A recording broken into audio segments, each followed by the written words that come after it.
ప్రభువును రక్షకుడునై ఉన్నాను. యేసుక్రీస్తు వారి శుభ నామమునందరికీ వందనాలు. హల్లెలూయా. వందనాలు చెప్పారా? వందనాలు అంటే ఒకటి చేతులు కనపడాలి, ఒకటి చెవి కనపడాలి, రెండవది కంటికి కనపడాలి. అందరికి వందనాలు. రైట్. వందనాలు చెప్పడం కూడా నేర్పించాల్సి వస్తుంది జనాలు. హల్లెలూయా. మరొకసారి మీ మధ్య దేవుని మాటలు అందించడానికి ఆహ్వానించిన స్థానిక దైవజనులు ప్రియులు రెవరెండ్ పిలిపయ్య గారికి నా ప్రత్యేక వందనాలు, రత్నమ్మ గారికి వందనాలు. అలాగే మరి ప్రియ దైవజనులు రాజు గారికి కూడా నా వందనాలు. మనోహర్కి వాళ్ళ సోదరులకు కూడా నా ప్రత్యేక వందనాలు. జాన్సన్కి ఆలస్యంగా పుట్టినరోజు శుభాకాంక్షలు. సరే, నిన్న మొన్న చూశాను. మరొకసారి రాత్రి సమయంలో దేవుని లేఖనంలో ఒక మాట చదువుకుందాం. దినవృత్తాంతాలు మొదటి గ్రంథం 29వ అధ్యాయం 10, 11, 12 3 వచనాలు. రాజైన అందరూ తీసుకున్నారా?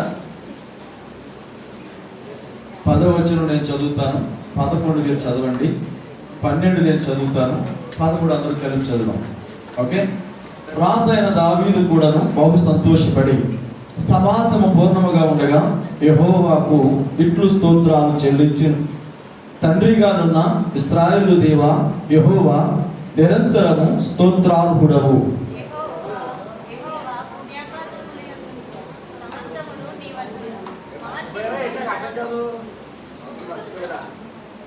పదకొండవ వచనం చదవండి.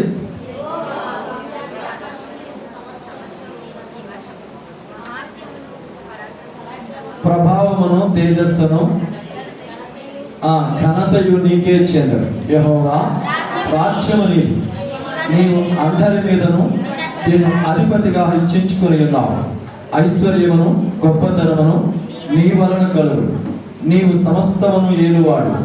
బలమును పరాక్రమమును నీ దానములు. హెచ్చించువాడును అందరికీ బలమిచ్చువాడును నీవే. మా దేవా, మేము నీకు కృతజ్ఞతాస్తుతులు చెల్లించుచున్నాం. ప్రభావము గల నీ నామమును కొనియాడుచున్నాం. చాలా ప్రార్థన చేస్తున్నాం. ప్రేమ కలిగిన కృపామయుడైన మా తండ్రి, మహోన్నతుడా నీకు వందనాలు. నాన్న, ఈ ప్రత్యేకమైన సమయంలో స్తుతి స్తోత్రాలు చెల్లిస్తా ఉన్నాం. అద్భుతాలు చేసేవాడు, ఆశ్చర్యాలు చేసే తండ్రి నీకు వందనాలు. చదవబడిన లేఖనము నుండి మాతో మాట్లాడమని యేసుక్రీస్తు వారి యొక్క నామంలో అడిగి వేడుకొనుచున్నాము తండ్రి. ఆమేన్. హల్లెలూయా. దేవుని యొక్క వాక్యంలో దైవజనుడు రాజైన దావీదు గారు దేవునిని స్తుతిస్తున్నటువంటి సందర్భాన్ని మనం చూస్తున్నాం. మీరు కూడా కృతజ్ఞతార్పణలు అర్పించుడనేటువంటి టైటిల్ ఏదో పెట్టినట్టు చూశారు. దేవునిని స్తుతించడం. స్తుతించడం అనగానే చాలాసార్లు దేవునిని అర్థం చేసుకునే వ్యక్తులు కూడా స్తుతిస్తాం. పక్కోడు స్తుతించారని, యువతలోడు స్తుతించారని, వాళ్ళు స్తుతించారని మాట్లాడుతాం. దేవుని స్తుతించడం, దేవుణ్ణి ఆరాధించడం అనేది ఆయన అర్థమైతేనే దానికి అర్థవంతంగా ఉంటుంది. ఆయన అర్థం కాకుండా చేసే ఆరాధన సెల్ ఫోన్లో పాడే పాటలాగుంటుంది. మొబైల్ మనకంటే బాగా పాడదా? అలా ఆన్ చేసి వదిలేసిన సాయంత్రం దాకా అస్తలు దానికైనా వారు మనసా పాడాలి. బైబిల్ చూడండి, ఆదికాండం దగ్గర నువ్వు కుదిరితే ప్రకటన గ్రంథం అయితేనే కానీ వదిలిపెట్టు, దానికైనా వారు మనసా పాడాలి. అవునే కదా? అంటే అర్థం కాని వస్తువు కూడా దేవుని గురించి అద్భుతంగా మాట్లాడుతుంది. వెళ్ళలేని బోటు కూడా ఊరు చూపించినట్టు. ఆ సిద్ధాంత సెంటర్లో బోటు ఉంటుంది. ఇలాగెళ్తే నడుపుడు వస్తుంది, ఇలాగెళ్తే పెరముడు వస్తుంది, ఇలాగెళ్తే గోదావరి వస్తుంది ఉంటుంది. ఎక్కడ? ఆ సిద్ధాంత సెంటర్. కొన్ని లక్షల మందికి దారి చూపించడం. అది ఎప్పుడైనా అంతదా? ఏదో రోజు స్క్రాప్లోకి వెళ్తుంది కానీ ఎక్కడికి మాత్రం. ఈరోజు చాలా మంది క్రైస్తవులైన వారు దేవుని స్తుతించడంలో ఇలాంటి ఉన్నారు. ఆయన అర్థం కాలేదు కానీ ఆయన గురించి స్తుతి చెల్లించడం. దావీదు దేవుని స్తుతించడంలో ఈ మూడు వచనాలలో మూడు ప్రాముఖ్యమైన విషయాలు చెప్తున్నాడు. దావీదుకి దేవుడు ఎలా అర్థమయ్యాడు, దావీదుకి దేవుడు ఎలా కనిపిస్తున్నాడు, దావీదు దేవుని గురించి ఎలాంటి అవగాహన కలిగి ఉన్నాడు అని అడిగితే ఆయన అంటాడు, తండ్రి అయిన దేవుడు అని మాట్లాడతాడు. అనగా ఆయనే నా అవసరాలు ఎరిగి, నా అక్కరలు ఎరిగి, నా కోసం శ్రమించుచున్న దేవుడు అని మాట్లాడతాడు. ఆయనే నా స్థితిగతులను ఎరిగిన వాడు, ఆయనే నన్ను హెచ్చించువాడు, ఆయనే సమస్తము అని మాట్లాడతాడు. చూడండి 10వ వచనాన్ని చూద్దాం. రాజైన దావీదు కూడా బహుగా సంతోషపడి సమాజము పూర్ణముగా ఉండగా యెహోవాకు ఇట్లు స్తోత్రములు చెల్లించెను అని మొదలెట్టి, వాకు తండ్రిగా నేను ఎందుకు స్తుతిస్తున్నాను, నేను ఎందుకు స్తోత్రిస్తున్నాను, నేను ఎందుకు కృతజ్ఞతలు చెల్లిస్తున్నాను అని అడిగితే ఆయన అంటాడు, నీవు మాకు తండ్రి వంటి వాడవయ్యా, నీవు మా తండ్రివయ్యా, ఈ దేహమునకు నిర్మాణకుడవు నీవే, ఈ ఆత్మకు తండ్రివి నీవే, ఈ ప్రాణమునకు పోషకుడవు నువ్వే. నిన్ను కాక నేను ఎవరిని స్తుతిస్తాను, నువ్వు కాక నాకెవరు దిక్కు అన్నట్టుగా మాట్లాడుతున్నాడు. అంటే ఈ ప్రపంచం అంతటిలో ప్రతి మానవ శరీరానికి ఆయన తండ్రి, ఆయన తండ్రి. తండ్రి అంటే సృజించేవాడు, సృష్టించేవాడు. ఆయన లేకుండా మనము లేం, ఆయన లేకుండా మనము లేం. ఈ లోకంలో ఒక తండ్రి పిల్లల కొరకు ఎలా కష్టపడతాడో దేవుడు కూడా ప్రతి మనిషి కొరకు ప్రయాసపడుతున్నాడు.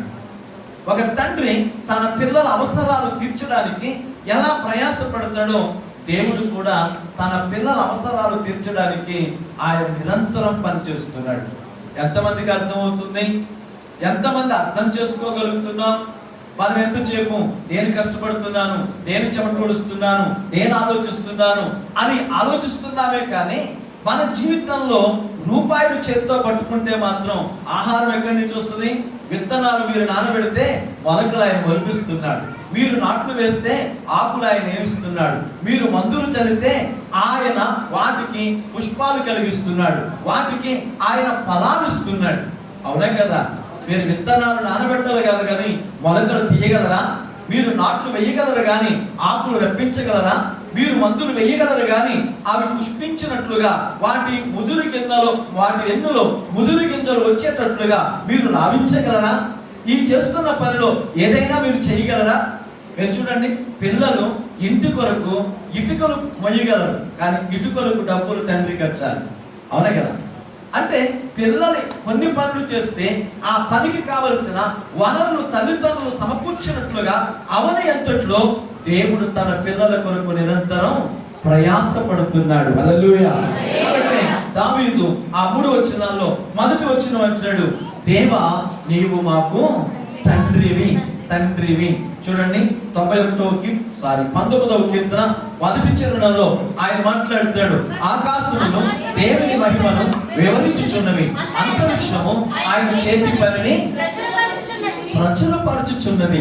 కీర్తనకారుడే దావీదు గారు అంటాడు, ఈ అవని అంతా, ఈ సృష్టి అంతా, ఆ ఖగోళం అంతా నేను చూస్తున్నప్పుడు నా దేవుడు నా కొరకు చేసిన చేతి పని నాకు కనిపిస్తుంది. ఆ చేతి పనిని బట్టి నేను ఆనందిస్తున్నాను అని మాట్లాడుతుంటే యెషయా గ్రంథం 45వ అధ్యాయం 12వ వచనం చూడండి, భూమిని కలగజేసిన వాడును నేనే, దాని మీద ఉన్న నరులను సృజించిన వారిని, నా చేతులు ఆకాశమును విశాలపరచెను, వాటి సర్వ సమూహములకు నేనే ఆజ్ఞించెదను. ఆయన ఈ భూమిని అందరి సమస్తమును నిర్మించినవాడు. కాబట్టి ఆయన అంటాడు, నీవు మాకు తండ్రి. ఈ లోకంలోనికి వచ్చిన తర్వాత మా కంటికి కనిపిస్తున్న సమస్తాన్ని మేము అనుభవిస్తున్నాం కానీ ఇందులో ఉన్నది ఏ ఒక్కటి మేము సృష్టించింది కాదు, ఏ ఒక్కటి మేము తెచ్చుకున్నది కాదు, ఏ ఒక్కటి మా వల్లనైనది కాదు.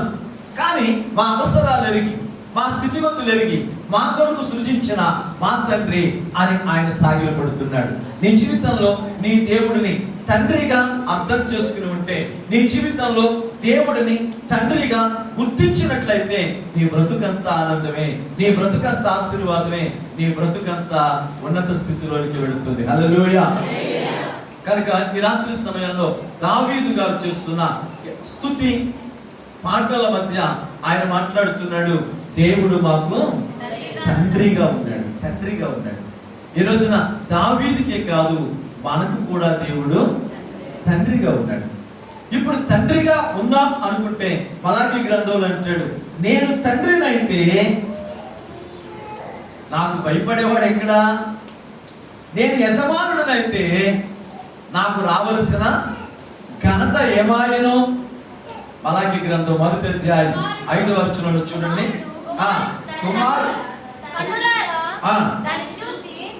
కుమారుడు తన తండ్రిని గణపరచును కదా,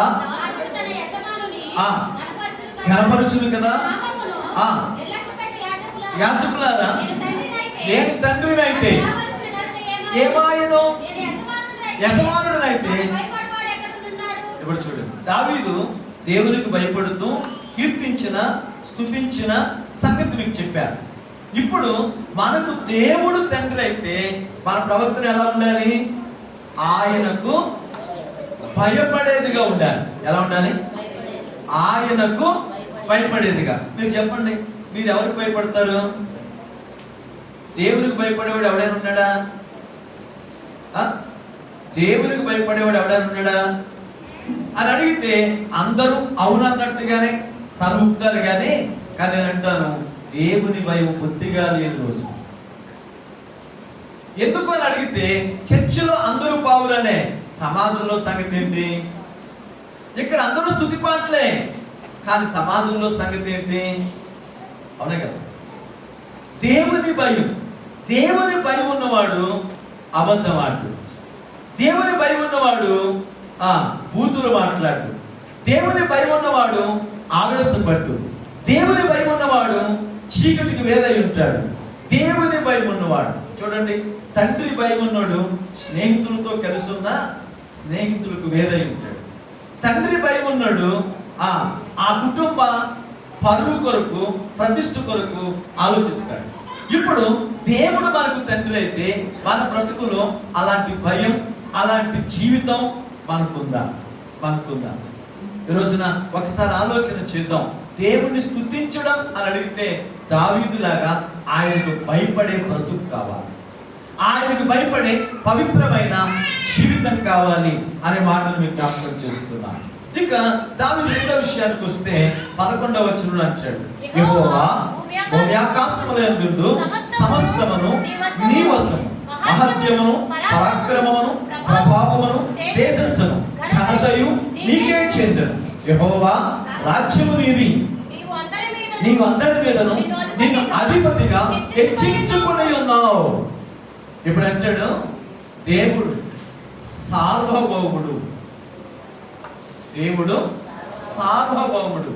నా జీవితంలో సమస్తమును ఆయన ఆధీనంలో జరుగుతున్నది. అది ఆనందమైన, ఆవేదనైన, అది సంతోషమైన, శోకమైన, అది ఆరోగ్యమైన, రోగమైన, అది అప్పైన, ఐశ్వర్యమైన, ఏమైనప్పటికీ కూడా నా జీవితంలో ఆయన సార్వభౌముడు, ఆయన సార్వభౌముడు. దేవుడు అంటే మనం అడిగింది చేసేవాడని కాదు, దేవుడు అంటే మనం అడిగితే ఇచ్చేవాడని కాదు. దేవుడు సార్వభౌముడు, ఆయన ఎవరు ఆలోచన వినేవాడు కాదు. దేవుడు సార్వభౌముడు, ఆయన ఎవరి దగ్గర క్షమించేవాడు కాదు. దేవుడు సార్వభౌముడు, ఆయన అనుకున్నది అనుకున్నట్టుగానే చేస్తాడు. కానీ చాలా సార్లు చూడండి, మనం అనుకుంటాం కడుపు కాల్చుకుంటే ఆయన కరిగిపోతాడేమో, మనం చప్పట్లు కొడితే ఆయన పొంగిపోతాడేమో, మనం ఏదో వేషం వేస్తే ఆయన మోసపోతాడేమో. ఆయన కరిగిపోయేవాడు కాదు, ఆయన పొంగిపోయేవాడు కాదు, ఆయన మోసపోయేవాడు మాత్రం మన శరీరం చేస్తే భక్తి వేషానికి ఆయన మోసపోయేవాడు కాదు. ఆయన సార్వభౌముడు, మనుషుల శ్రమలను చూచి ఆయన కరిగిపోయేవాడు కాదు, మనుషుల కష్టాలను బట్టి కరిగిపోయేవాడు కాదు. ఆయన సార్వభౌముడు. ఎలాంటి సార్వభౌముడు ఎప్పుడైనా అర్థమవుతుందా? మనం ఎంతసేపు ఆయన సార్వభౌమత్వాన్ని గుర్తించలేకపోతున్నాం. ఒక పిల్ల చేష్టల్లా మన జీవితం సాగిపోతుంది అనే మాటను జ్ఞాపకం చేసుకోండి. ఆయన సార్వభౌమత్వం ఎలా ఉంటుంది అని అడిగితే ఆస్తిని ఎదురు పెడతాడు, ఆయుష్ ఆయన చేతిలో పెట్టుకుంటాడు. ఆహారం నీ చేతిలో పెడతాడు, ఆరోగ్యం ఆయన చేతిలో పెట్టుకుంటాడు. అంటే ఎలా ఉంటుంది అని అడిగితే టీవీ గోడకే ఉంటుంది కానీ రిమోట్ మన చేతిలో ఉంటుంది. అవునా కదా? ఇప్పుడు టీవీ ఖరీదు ఎంత ఉంటుంది? లక్షల్లో ఉంటుంది. కానీ రిమోట్ ఖరీదు ఎంత ఉంటుంది? 150 ఉంటుంది.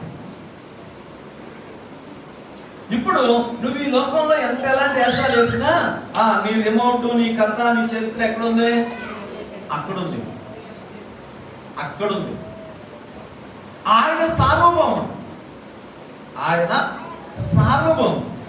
సార్వభౌముడు అంటే ఆయనే తన ఇచ్చ చొప్పున సమస్తమును జరిగించువాడు. చూడండి, యోబు గ్రంథం 37వ అధ్యాయం 12వ వచనం. ఆయన వలన నడిపింపబడినవై నరులకు నివాసయోగ్యమైన గోడము మీద మెరుపును మేఘమును సంచారము చేయును. ఆయన వాటికి ఆజ్ఞాపించినది యావత్తును అవి నెరవేర్చను. శిక్ష కొరకే గాని తన భూలోకము కొరకే గాని కృప చేయుటకే కానీ ఆయన ఆజ్ఞాపించిన దానిని అవి నెరవేర్చు అని ఇక్కడ చూడండి. దేవుడు సార్వభౌముడు. ఈ సార్వభౌముడు చేస్తున్న సంగతి ఎలా ఉంది అని అడిగితే ఆయన మంచి చేయడానికి కానీ కీడు చేయడానికి కానీ, ఆయన వృద్ధి చేయడానికి కానీ ఆపు చేయడానికి కానీ. చాలా సార్లు దేవుడు అంటే మనం ఒక కోణంలోనే చూస్తున్నాం. ఆయన కృప కలిగిన వాడు, ఆయన దయ కలిగిన వాడు, ఆయన ప్రేమించేవాడు, ఆయన స్వస్థపరిచేవాడు. కానీ ఆయన కనిపెట్టువాడు, ఆయన పరిశీలించువాడు, ఆయన శిక్ష వేయువాడు కూడా. ఆయన శిక్ష వేయువాడు కూడా. అర్థమవుతుందా? అర్థమవుతుందా? అమ్మ ఆకలికి అన్నం పెడతామే కాదు, అల్లం చేస్తే వాతలు కూడా పెడుతుంది. తండ్రి అవసరాలకు చిల్లర ఇవ్వడమే కాదు, చిల్లర పనులు చేస్తే చర్మం చిట్లేదు అక్కడ కొడతాడు. అవునే కదా? దేవుడు కూడా అంతే. ఆయన సార్వభౌముడు. కాబట్టి దావీదు అంటాడు, నాయన నీవే సమస్తమును నిర్వర్తిస్తున్నావు, నిర్వహించుచున్నావు అనే మాటని మాట్లాడుతూ ఆయనే సమస్తానికి అధిపతి అంటున్నాడు. అంటే తండ్రి అని సాగిలపడిన వాడే సార్వభౌముడు అని తెలిసి ఆయనను కొనియాడుతున్నాడు. దేవుడి సార్వభౌమత్వం ఎలా ఉంటుంది అని అడిగితే సామెతల గ్రంథం 8వ అధ్యాయం 18వ వచనం చూడండి. ఐశ్వర్యమును ఘనతను స్థిరమైన కలిమియు నీతియు నా యొక్క ఉన్నవి, వేలిమి బంగారు కంటెను అపరంజి కంటెను నా వలన కలుగు ఫలము మంచిది, ప్రశస్తమైన వెండి కంటే నా వలన కలుగు వచ్చుబడి దొడ్డు. ఇప్పుడు ఏమంటున్నాడు ఆయన? మన చదువు 18. ఐశ్వర్యమును ఘనతయు స్థిరమైన కలిమి నీతియు ఎక్కడున్నాయి? ఆయన దగ్గర ఉన్నాయి, ఆయన దగ్గర ఉన్నాయి. తర్వాత మేలు బంగారు కంటెను అపరంజి కంటెను నా వలన కలుగు ఫలము మంచిది, ప్రశస్తమైన వెండి కంటే నా వలన కలుగు వచ్చుబడి దొడ్డది. ఇక్కడ మనం చూస్తున్నప్పుడు ఒక వ్యక్తి జీవితంలో అవసరమైన విషయాలన్నీ ఆయన మాట్లాడతాడు, నా దగ్గర ఉన్నవి. ఇంకొంచెం అర్థం అవడానికి సమూయేలు మొదటి గ్రంథం 2వ అధ్యాయం 6, 7, 8 వచనాలు. జనులను సజీవులుగాను మృతులుగాను చేయువాడు యెహోవాయే పాతాళమునకు పంపుచు అందులో నుండి రప్పించువాడు ఆయనే. యెహోవా దారిద్ర్యమును ఐశ్వర్యమును కలుగు చేయువాడు, రొంగ చేయువాడు, లేవనెత్తువాడు ఆయనే. దరిద్రులను అధికారముతో కూర్చుండబెట్టుటకును మహిమగల సింహాసనమును స్వతంత్రింపజేసుకున్నట్టుకు వారిని మట్టిలో నుండి లేవనెత్తువాడును ఆయనే. లేమిగల వారిని పెంట కుప్పల మీద నుండి లేవనెత్తువాడు ఆయనే. భూమి యొక్క స్తంభములు యెహోవా వశము, లోకములో వాటి మీద ఆయన నిలిపి ఉన్నాడు. ఈ చదివిన వచనాలన్నిటిలో దేవుని యొక్క సార్వభౌమత్వం ఏంటో చెప్తున్నాడు. మనం అనుకుంటున్నాం ఈశాన్యం నువ్వు ఉంటే కలిసి వస్తుంది, ఆగ్నేయం పోయి ఉంటే ఆరోగ్యం వస్తుంది, అవునే కదా. దక్షిణాన్ని నడుకుంటే అద్భుతం, ఉత్తరాన్ని పల్ల ఉంటే మంచిది, ఈశాన్యానికి నడుకుంటే ఎదురే లేదు. ఈ కథలన్నీ మనం నమ్ముతాం, ఈ కథలన్నీ మనం నమ్ముతాం. కానీ దేవుడు మాట్లాడుతున్న మాటలు అంటాడు, ఒక వ్యక్తి జీవితంలో జరుగుతున్న ప్రతి దానిని నేనే జరిగించుచున్నాను, నేనే జరిగించుచున్నాను. మన జీవితంలో ఆయన సార్వభౌమత్వం అంటే ఇప్పుడు ఏం చేయాలి నువ్వు? ఆయన సార్వభౌముడు కాబట్టి నువ్వు సాగిలపడే వ్యక్తిగా ఉండాలి, ఆధారపడే వ్యక్తిగా ఉండాలి. ఆయన తండ్రి అన్నప్పుడు భయపడేవాడిగా ఉండాలి, లోబడేవాడిగా ఉండాలి. ఈయన సార్వభౌముడు అంటే ఆయనకు సాగిలపడేవాడిగా ఉండాలి, ఆయన మీద ఆధారపడేవాడిగా. మరి రోజున మనం రాజకీయ నాయకుల మీద అయినా ఆధారపడతాం, కానీ దేవుడి మీద ఆధారపడతామా? ఆలోచన చేయండి. మన డబ్బులు మనకిచ్చే వాళ్ళ మీద మనకున్నంత భయం మన జీవితాలు కాపాడేవాడి మీద ఉంటుందా? ఒక అబ్బాయి మా చర్చిలో ఉండేవాడు. వాడిని చాలాసార్లు చెప్పానే, ఫోన్ అంతమానం చూడకు. సరే, వాడు ఉద్యోగంలో జాయిన్ అయ్యాడు. అయితే పొద్దున 9ంటికి ఫోన్ అక్కడ పెట్టి లోపలికి వెళ్తే రాత్రి 6ంటికి వచ్చాడు ఫోన్ ఎత్తున్నాడు. జీతం ఇచ్చేవాడికి ఏమయ్యాడు? భయపడ్డాడు. జీవితం ఇచ్చినోడికి, మీరు అందరు నవ్వుతున్నారు కదా, మీరు కూడా అంతేగా. జీతం ఇచ్చేవాడికి పాలేరుతానని చేస్తాం, జీవితం ఇచ్చేవాడి దగ్గర పోసి కొడతాం, అవునే కదా. నువ్వు జీతం ఇచ్చేవాడికి పాలేరుతానని చేస్తున్నావు, జీతం తీసుకోవడానికి జీవితం ఇచ్చేవాడి దగ్గర పోసి కొడతాం, అవునే కదా. ఒకసారి ఆలోచన చేయండి. మన భోజనాన్ని ఎక్కడ? చర్చిలోనే కదా. మన భోజనాన్ని ఎక్కడ? చర్చిలోనే కదా. చాలాసార్లు మన డబ్బు మనకి ఇచ్చే రాజకీయ నాయకులకు సాగిలు పడుతుంటాం. మన మీద బతికే జరగదు. మన మీద ఏ రాజకీయ నాయకుడైనా వాడు తిరిగే కాల్ దగ్గర నుంచి, వాడు మాట్లాడే ఫోన్ దగ్గర నుంచి, వాడి ఇంట్లో తిరిగే ఫ్యాన్ దగ్గర నుంచి అంతా మన డబ్బు మీద కడతారు, మన డబ్బు మీద. కానీ వాళ్ళకి అడుగులు మెతుకుతుంటాం. కానీ మనల్ని బ్రతికించడానికి మన కొరకు సమస్తాన్ని అనుగ్రహిస్తున్న దేవుని దగ్గర మాత్రం పోసుకోండి. విశ్వాసులు అని చెప్పుకుంటాం, కానీ సార్వభౌముడైతే ఆయనకి సాగిలపడింది ఎక్కడ? ఈ రాత్రి ఒకసారి ఆలోచన చేయండి. మానవ జీవితాలలో ఆయన సార్వభౌముడు. మన స్థితిగతులను శాసించగలిగిన వాడు, ఎటు నుంచి ఎటైనా తిప్పగలిగిన వాడు, ఆయన రాజులను మార్చగలిగిన వాడు, ఆయన పోరులను ఆపగలిగిన వాడు, ఆయన సమస్త స్థితిగతులను శాసించగలిగిన వాడు. అంటే శాసించగలిగినవాడు. కానీ ఈ రోజున దేవుని లేఖనంలో మాట్లాడుతున్న మాటలు ప్రేమైన వారులారా, దావీదు అంటాడు, నాయన నీవే కదా. సౌలు అనుకున్నాడు, నాకేంట్లే, దేవుడు నన్ను అభిషేకించాడు, దేవుడు నన్ను హెచ్చించాడు, స్థిరపరిచాడు అనుకుంటూనే ఉన్నాడు. కానీ గొర్రెల కాపులో ఉన్నవాడిని పిలిపించి అభిషేకించి సింహాసనానికి దావీదు వాడు నాన్న అనుకోలేదు, దావీదు అన్నలు అనుకోలేదు, దావీదు అనుకోలేదు నేను రాజును అవుతానని. కానీ దేవుడు సార్వభౌముడు, ఎటు నుంచి ఎటైనా తిప్పగలడు. ఎక్కడో పొలంలో గొర్రెలు వేపుకుంటూ గాలిపాటలు పాడుకుంటూ ఆ గొర్రెల మధ్య తిరుగుతున్న ఆ వ్యక్తి ఒక్కసారిగా ప్రజలను పాలించే నాయకుడిగా మారిపోయాడంటే ఆయన సార్వభౌమత్వం. కాబట్టి దావీదు అంటున్నాడు, నాన్న, నా జీవితంలో నువ్వు చేసిన ఆ సార్వభౌమత్వానికి నేను సాగిలు పడుతున్నాను. మరి రోజున నీ జీవితంలో దేవునికి సాగిలు పడగలుగుతున్నావా? దేవునికి లోబడగలుగుతున్నావా? ఈ మాటను ఒకసారి ఆలోచించి దేవుని వాక్యం వింటున్నప్పుడు ఆ వాక్యానికి జీవితాన్ని అన్వయించుకుంటున్నావా? జీవితాన్ని లోపరచగలుగుతున్నావా? కానీ మన జీవితంలో ఆ మాటలకు లోబడడం అలవాటు చేసుకుంటే, ఆ మాటలను అన్వయించుకుని జీవించడం నేర్చుకుంటే, ఆయన అంటాడు, లోకంలో గనుడైన వారికి కలిగిన పేరును మీకు కలిగిస్తా. హల్లెలూయా. దావీదు మొదటి మాటలో ఆయన నా తండ్రి అన్నాడు. రెండవ మాటలో ఆయన సార్వభౌముడైన దేవుడు. మూడో విషయాన్ని చూద్దాం. చూడండి, దినవృత్తాంతాల గ్రంథం మొదటి గ్రంథం 29:12. ఐశ్వర్యమును గొప్పతనమును నీ వలన కలుగు, నీవు సమస్తమును ఏలువాడు.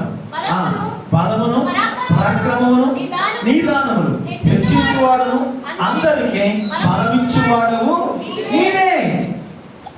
ఇప్పుడు అంటాడు, దేవుడు ప్రేమ కలిగిన సంరక్షణ. దేవుడు ప్రేమ కలిగిన సంరక్షణ. ఆయన తండ్రి, ఆయన సార్వభౌముడు. ఇప్పుడు అంటాడు, దేవుడు ప్రేమ కలిగిన సంరక్షకుడు. ప్రేమ కలిగిన సంరక్షకుడు అనగా అందరికీ అవసరమైన సమస్తాన్ని ఇచ్చేవాడు ఆయనే. ఆయనే ఏమేమి ఇస్తున్నాడంట? ఐశ్వర్యం, ఘనత, బలము, పరాక్రమము. హెచ్చించువాడు, బలమిచ్చువాడు ఆయన. అంటే ఒక వ్యక్తికి ఏమేం కావాలో అవన్నీ అనుగ్రహించువాడు ఆయన. అనుగ్రహించువాడు ఆయన. ఇప్పుడు చూడండి, తండ్రిగా అనుకున్నప్పుడు ఆయనకు భయపడేవారిగా ఉండాలి. సార్వభౌముడు అన్నప్పుడు సాగిలపడి ఆధారపడేవాడిగా ఉండాలి. ఇప్పుడు సంరక్షకుడు ప్రేమించేవాడు కాబట్టి ఆయన దగ్గర అడిగేవారిగా ఉండాలి. ఎలా ఉండాలి? అడిగేవారిగా. యాకోబు గారు అంటాడు, మీరు పోట్లాడుదు, మీరు మచ్చన పడుదు, దేవుని అడగనందున మీకేమీ దొరుకుటలేదు. చాలా అద్భుతమైన మాట. మీరు పోట్లాడుదురు, మీరు మచ్చన పడుదు, దేవుని అడగనందున మీకేమీ దొరుకుటలేదు. మన జీవితంలో దేవునిని అడగనందున కొదవలతో బాధపడుతున్నామేమో, దేవుని దగ్గర విజ్ఞాపన చేయక సమస్యల మధ్య నలిగిపోతున్నామేమో, దేవుని దగ్గర ఆ ఉన్నతమైనటువంటి స్థితిగతులు ఉండి కూడా వ్యర్థమైపోతున్నాయేమో. ఈరోజు మీ జీవితంలో జ్ఞాపకం చేసుకోండి, ఆయన దగ్గర ఏమేమి ఉన్నాయట? మనం చదువు, ఐశ్వర్యమును గొప్పతనమును నీ వలన కలుగును. నీ వలన అర్థమవుతుందా? అంటే ఇప్పుడు దేవుడు ప్రేమ కలిగిన సంరక్షకుడు. నీ వలన కలుగును. అంటే మనం హెచ్చులోనికి రావడమైనా, మనం ఉన్నతంగా ఎదగడమైనా, మనం అభివృద్ధి చెందడమైనా ఎవరి వల్ల కలుగుద్ది? దేవుడు. ఒక రోజున పౌలు గారు అంటాడు, ఇదిగో నేను నాటి తిని అప్పలో నీళ్లు పోసాను, దేవుడు దానిని వృద్ధి కలిగించాను. నేను నాటి తిని అప్పలో నీళ్లు పోసాను, దేవుడు వృద్ధి కలిగించాను. మన జీవితంలో ఏదైనా ఆరంభించినా, ఏదైనా మొదలు పెట్టినా దాన్ని వృద్ధి కలగజేయని వాడు దేవుడే. కనుకనే దేవుని దగ్గర దినవృత్తాంతాలు మొదటి గ్రంథం 4వ అధ్యాయం 10వ వచనం చూద్దాం. దినవృత్తాంతాలు మొదటి గ్రంథం. ఇశ్రాయేలు దేవుని గురించి మొరపెట్టి, నీవు నన్ను నిశ్చయముగా ఆశీర్వదించుదువు గనుక నా సరిహద్దులు విశాలపరచు, నీ చెయ్యి నాకు తోడుగా ఉంచి దయచేసి నాకు కీడు రాకుండా గాలిలో నుండి నన్ను తప్పించు అని ప్రార్థింపగా దేవుడు అతను మనవి చేస్తున్న దానిని అతనికి దయచేసిను. ఏమాట్లాడుతున్నాడు ఇక్కడ? ఎబ్బేసు. అతని తల్లి అతనికి ఒక పేరు పెట్టిందట. ఎబ్బేసు అంటే వేదన. ఆ తల్లి చాలా వేదన పడి కందట, చాలా దుఃఖంతో కందట. ఎందుకు అని అడిగితే అడ్డం తిరిగాడేమో, ఆపరేషన్ చేయాల్సి వచ్చిందేమో. మొత్తానికి చావు బ్రతుకుల మీద బిడ్డను బయటకు తెచ్చింది. వాడిని చూడగానే గుర్తుండిపోయేటట్టు ఓ పేరు పెట్టింది, వేదన. మనవాడు కూడా వరాహమూర్తి అని పేరు పెట్టుకుంటారు, తెలుసు, విన్నారు ఎప్పుడైనా? వరాహమూర్తి అంటే ఏంటి? పేరందంగా ఉందా లేదా? ఇక్కడే ఉన్నారు లేదా అమ్మా? ఇక్కడే ఉన్నారా? వింటున్నారా? వింటున్నట్టున్నారా? చాలా మంది వింటున్నట్టు ఉంటారు. వరాహమూర్తి పేరు బాగుందా లేదా? బాగుందా? అర్థం ఏంటి? పంది. పందాన్ని మీద పిలిస్తే ఊరుకుంటాడు, తరిమి కొడతాడు. వరాహమూర్తి అంటే ఓయం. అవును కదా? చాలా సార్లు పిల్లలకు పేర్లు పెడతారు, ఏదో పన్ని, చిన్ని కదా. ఎందుకు ఈ పన్ని, చిన్ని అంటే అలా అర్థాలు ఉన్నాయండి. పేరంటే పిలవడానికి అనుకూలంగా కాదు, జీవితంలో వాడు ఎలా ఉంటాడు అనుకుంటున్నావో అలాంటి పేరు పెట్టాలి. అంతేనే కానీ పుట్టినరోజున నక్షత్రం అండి, నక్షత్రాలకు అక్షరం కలవాలండి, అక్షరం కలిస్తేనే బ్రతుకు చక్రం. అసలు ఆకాశంలో ఉన్న నక్షత్రాలకి భూమి మీద ఉన్న మనుషుల జీవితాలకి ఎక్కడ కలిసి ఉంటుంది చెప్పండి? ఒకవేళ ఆకాశంలో ఉన్న నక్షత్రాలు ప్రపంచంలో ఏకత్వాన్ని చూపిస్తున్నాయి, కానీ ఆకాశంలో ఉన్న నక్షత్రాలను బట్టి భూమి మీద ఉన్న మనుషులు ఏదో అయిపోతారు అనుకుంటే దానికంటే అవివేకం ఒకటే లేదు. దాని పేరు చెప్పి నువ్వులు దానం ఇస్తే బ్రతుకు మారిపోయేది లేదు, కందులు దానం ఇస్తే కలిమి వచ్చేది లేదు, శనగలు దానం ఇస్తే సీరొచ్చేది కూడా లేదు. ఇక్కడ ఎబ్బేజు చూడండి, ఎబ్బేజు చిన్నవాడు. అన్నలంతా వృద్ధి చెందారు, అన్నలంతా అభివృద్ధి చెందారు. ఇప్పుడు అందరినీ చూసి అసూయ పడలేదు, అందరినీ చూసి కంగారు పడలేదు. ఒక్కటే అనుకున్నాడు, నన్ను వృద్ధిలోనికి తేగలిగినోడు ఎవడు, నన్ను పైకి తేగలిగినోడు ఎవడు, నన్ను ఈ సమాజంలో ఉన్నతంగా తేగలిగినోడు ఎవడు అని ఆలోచించి కనుగొన్నాడు. చూడండి, యెషయా గ్రంథం 64వ అధ్యాయం 16వ వచనం అనుకుంటాను. దేశంలో ఆశీర్వాదము కావాలనని కోరువాడు తన్ను నమ్మదగిన దేవుడు ఆశీర్వదించాలని కోరుకొనుడు కదా. లేదా సారీ, యెషయా గ్రంథం 6వ వచనం అనుకుంటాను. చూడండి, 6 కూడా కదా. యెషయా గ్రంథం ఒక్క నిమిషం.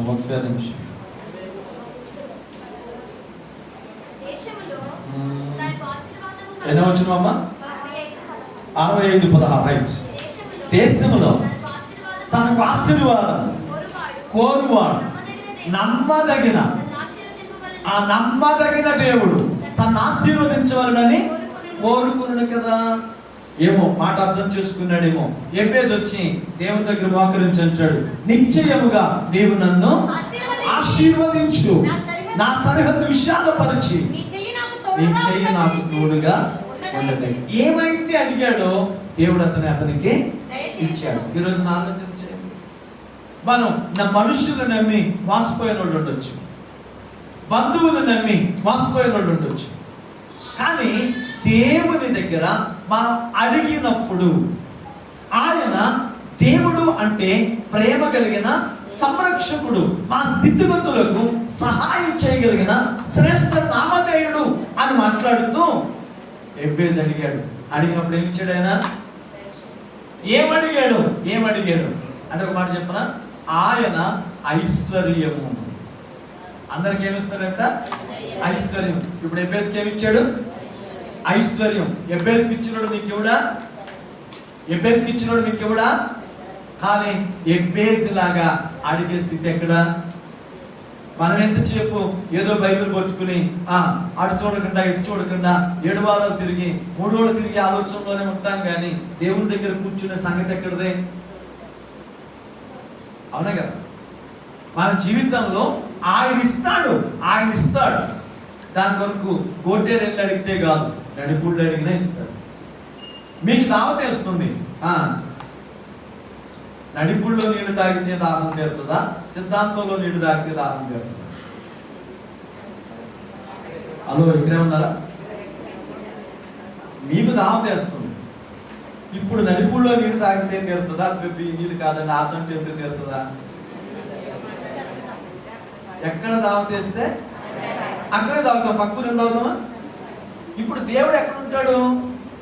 అన్ని ఊళ్ళోనూ నీళ్ళు ఎలా ఉంటాయో అన్ని ఊళ్ళో కూడా దేవుడు ఉంటాడా? ఉంటా ఉంటేనే దేవుడు, ఉండకపోతే దేవుడు కాదు. ఆయన సర్వవ్యాపి. కానీ మనం ఏమనుకుంటాం?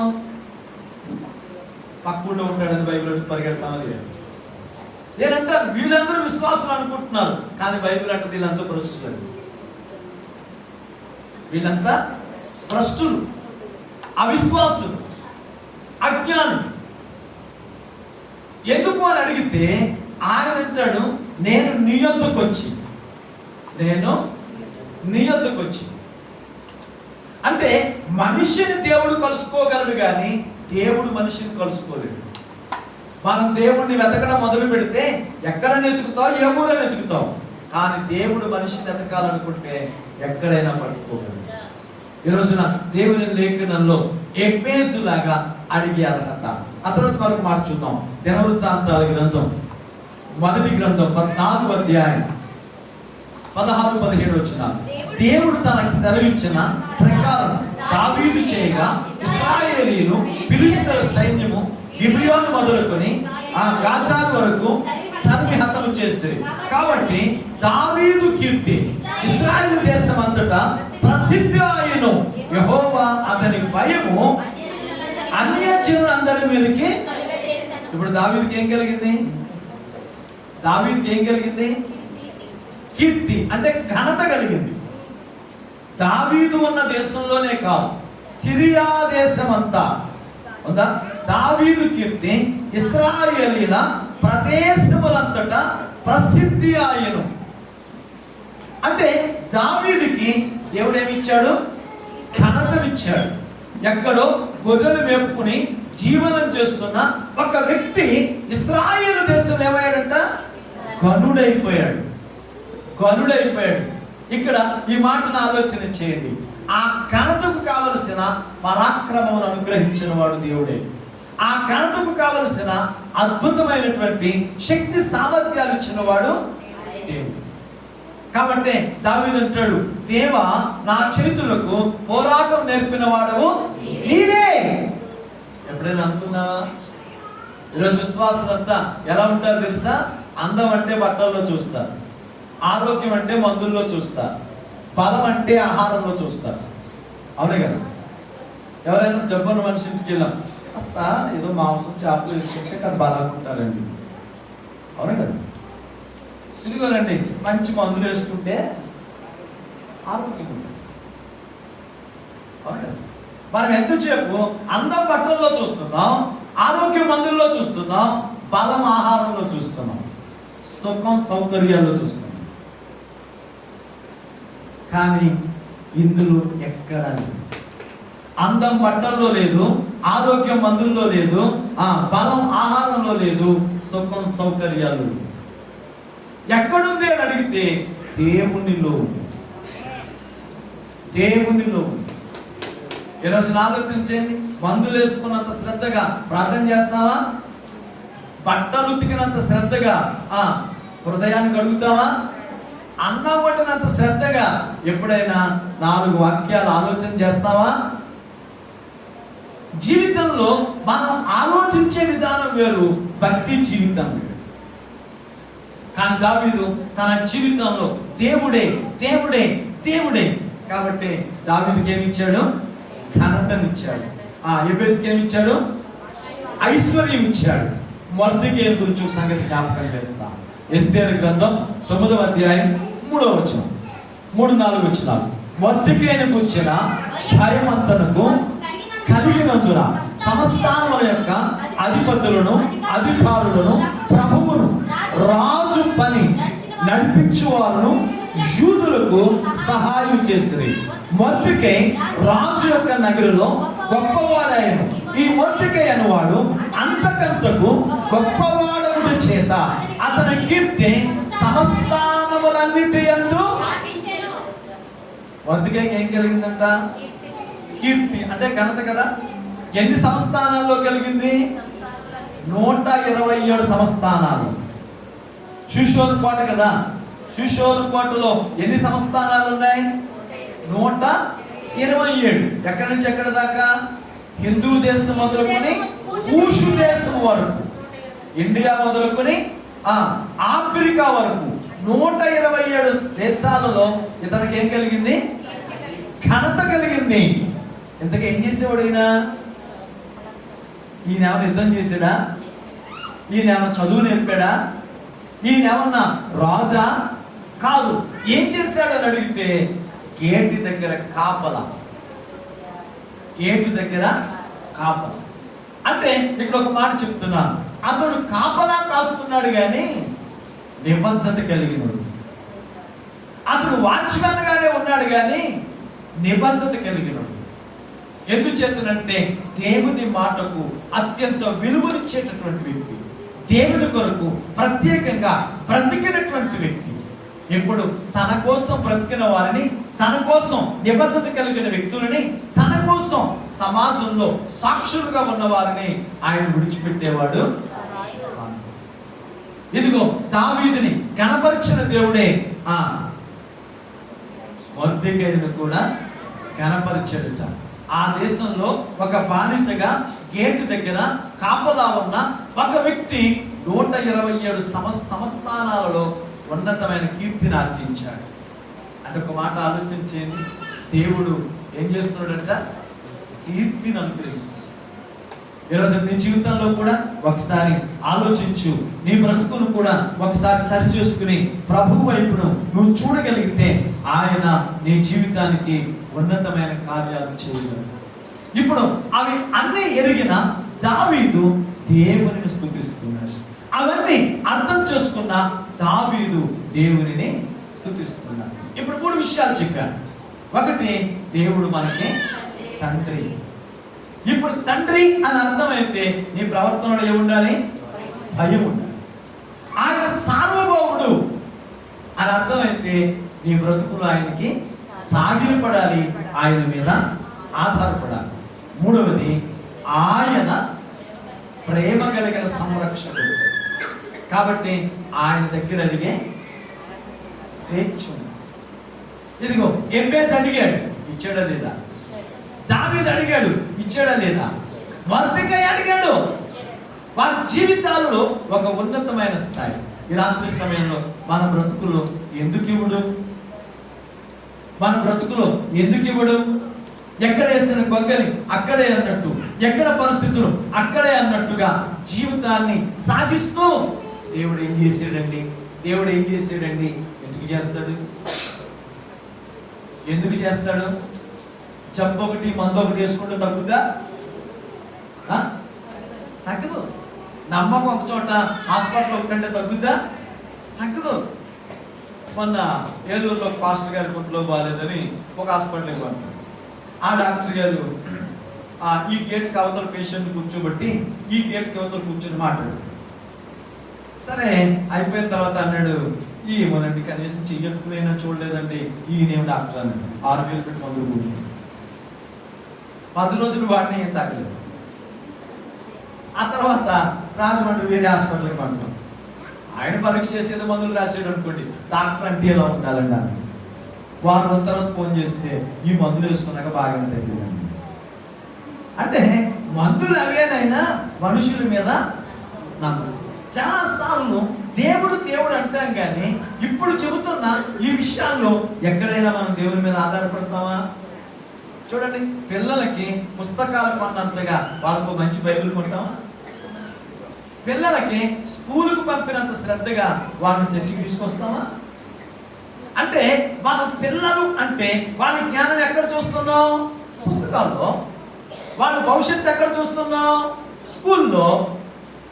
ఇదిగోనండి ఇక్కడండి ఈ కార్పొరేట్ స్కూల్ నారాయణలో అయితే పర్లేదండి, IIT కోచింగ్ ఇస్తారు.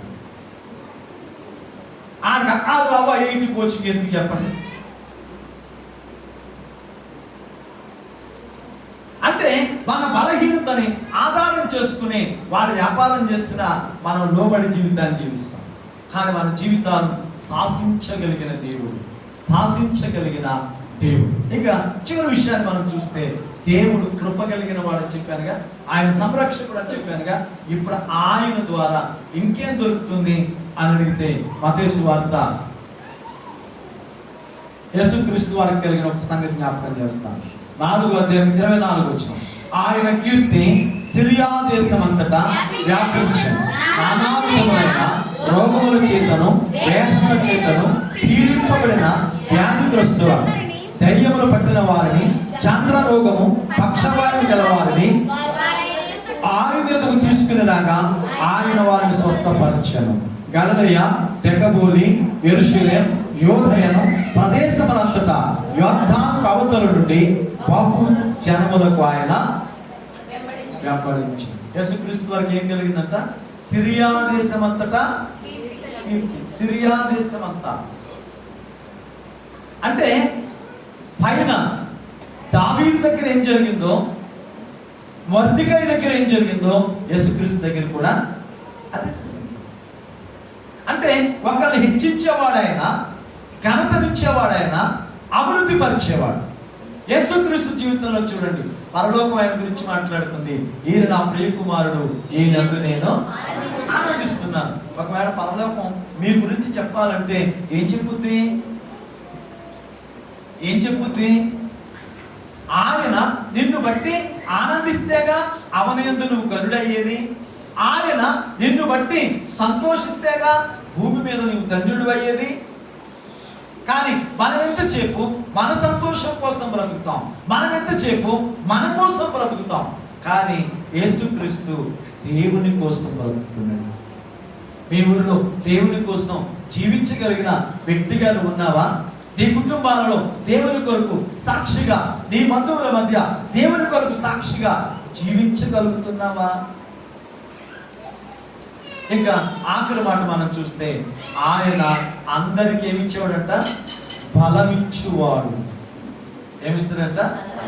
బలమిచ్చువాడు.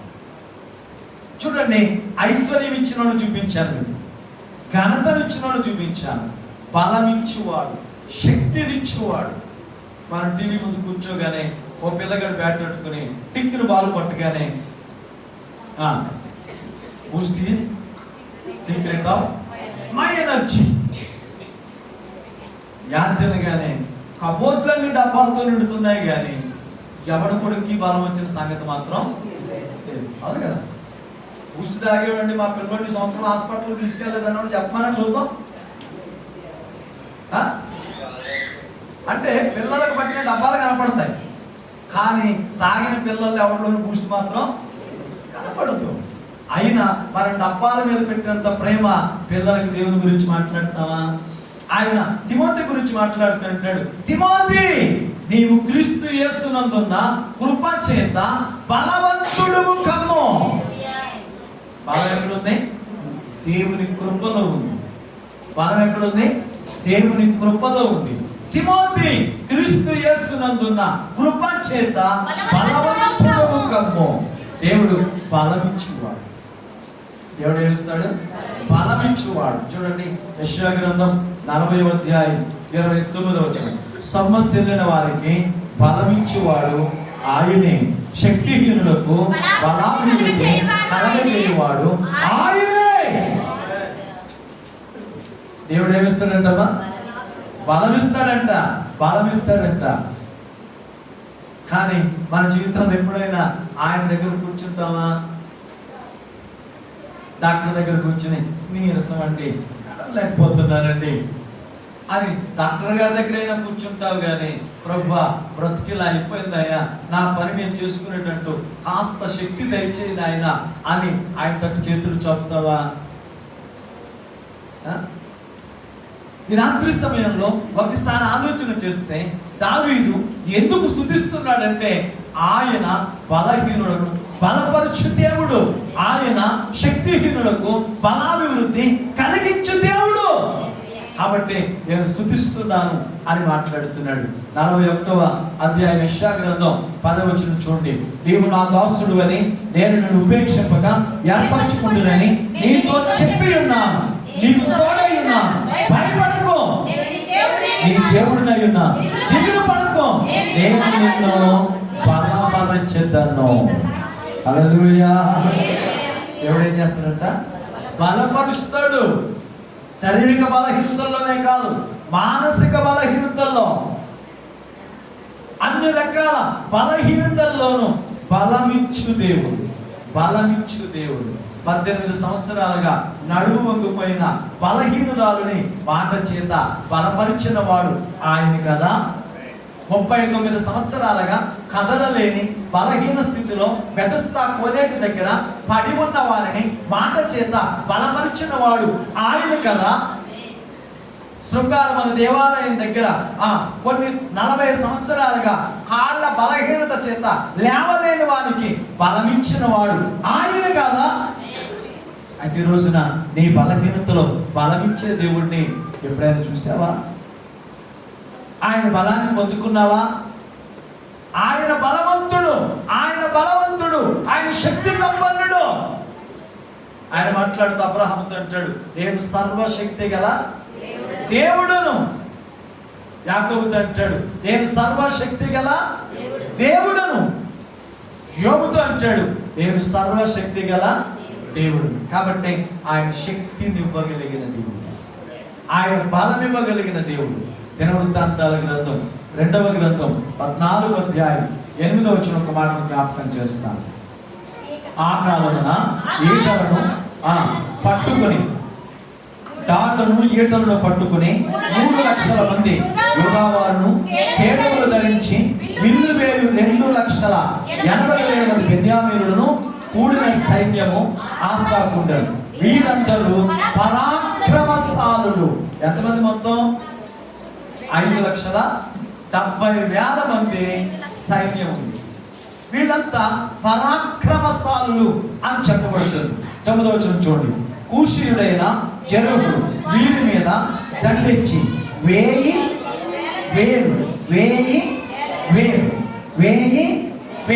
అంటే ఇప్పుడు వీళ్ళు ఎంతమంది?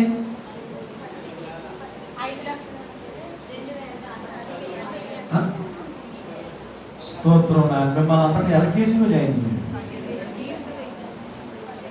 1000 ఇంటూ 1000. స్తోత్రం. ఆ బాబురావు గారిని అడిగితే నాకు చూస్తున్నాడు, మీరు చదువులు వేస్ట్, ఫీజులు వేస్ట్. 10 లక్షల మంది. 1000కి 8,000, లక్షకి 8,000, లక్షకి 8,000. నిజమా?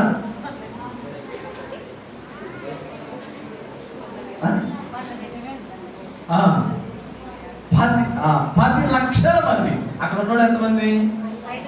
5,70,000. అంటే ఇంత గొప్ప సైన్యము అతనికి ఎదురైనప్పుడు అతను మాట్లాడుతున్న ఒక మాట చూడండి. 11వ వచనం.